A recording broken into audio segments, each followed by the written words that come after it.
un cavolfiore bello grande, io questo qui l'ho già lavato, e vado a rimuovere le foglie che, mi raccomando, non vanno buttate. Qui nel canale trovate delle ricette per utilizzarle, buonissime. Giriamo intorno per togliere le scimmiette.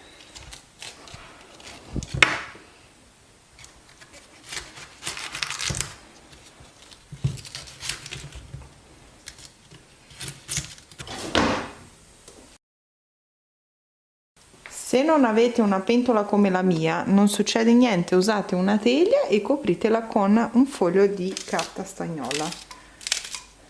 Mettiamo lo scalone dentro la pentola, così, dove ho aggiunto circa 3 cucchiai più o meno d'olio. Deve essere abbondante l'olio qui, ragazzi. Aggiungiamo le scimmiette di cavolfiore, semplicemente spaccate in 4, così.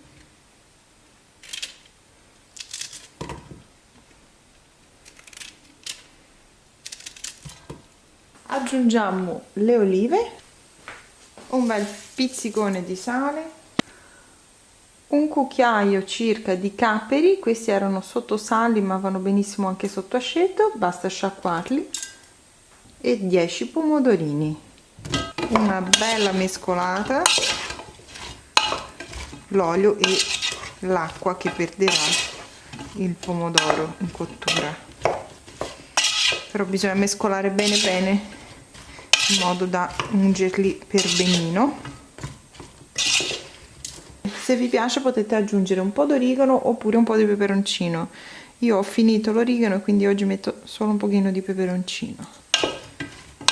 Ecco qua. Copro e in forno.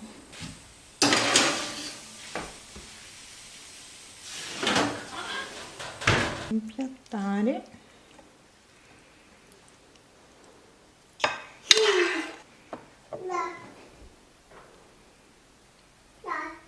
Come avete visto, ho cotto il cavolfiore senza aggiungere neanche un filo d'acqua. Il segreto è proprio quello di chiudere la pentola o la teglia in modo da formare del vapore all'interno.